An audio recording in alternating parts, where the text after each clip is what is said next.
महाराष्ट्राच्या राजकारणात गेल्या महिन्याभरात अनेक घडामोडी घडल्या।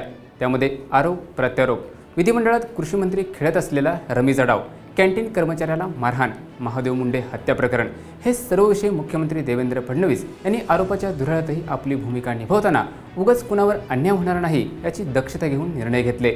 राजकीय परिपक्व आणि संयमी मुख्यमंत्री या निमित्तानं महाराष्ट्राने पाहिला। तर एक नजर टाकूया त्यांच्या निर्णय प्रक्रियेवर। नमस्कार, मी नितीन आणि तुम्ही पाहताय काय चाललंय। राज्याच्या राजकारणात आमदारांची विविध मुद्द्यावरून रुसवे फुगवे वादविवाद गेल्या महिन्याभरात बघायला मिळाले। यामध्ये शिवसेनेचे आमदार संजय गायकवाड यांना शिळे जेवण दिल्याच्या रागातून त्यांनी आमदार निवासातील कॅन्टीन कर्मचाऱ्याला मारहाण केली। तर दुसरीकडे आमदार व मंत्री असलेले माणिकराव कोकाटे हे विधिमंडळात मोबाईलवर ऑनलाईन रमी खेळतानाचे व्हिडिओ सोशल मीडियावर पोस्ट केले गेले। तसेच बीड जिल्ह्यातील परळी येथे 21 ऑक्टोबर 2023 रोजी महादेव मुंडे यांची हत्या झाली। असे अनेक विषय मुख्यमंत्री देवेंद्र फडणवीस यांनी शिताफीने हाताळले। या विषयांच्या निमित्तानं निर्णय घेताना मात्र त्यांनी विरोधकांना वेगळा न्याय आणि सत्ताधाऱ्यांना वेगळा न्याय अशी भूमिका तर घेतलीच नाही।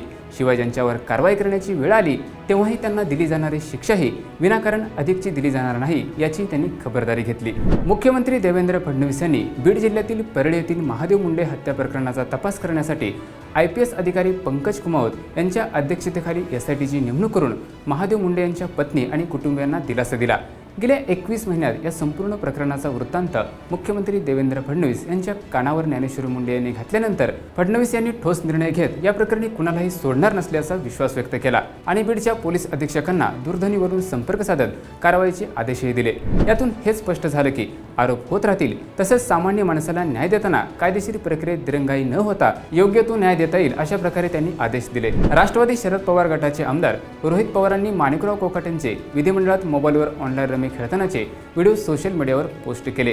त्यानंतर कोकाटेंच्या राजीनाम्यासाठी राज्य सरकार आणि अजित पवार यांच्यावर दबाव वाढला। राज्याचं राजकारण याच मुद्द्यावर काही काळ फिरू लागलं होतं।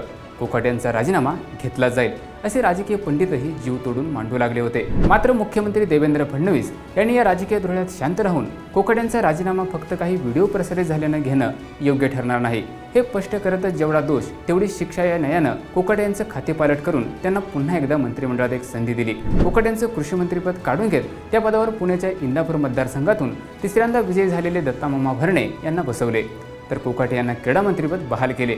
अशा प्रकारे या विषयावरील चर्चेला पूर्णविराम दिला। त्याचप्रमाणे मुंबईतील आकाशवाणी आमदार निवासमध्ये शिवसेनेचे आमदार संजय गायकवाड यांनी कॅन्टीन कर्मचाऱ्याला मारहाण केली, ज्यामुळे वाद निर्माण झाला।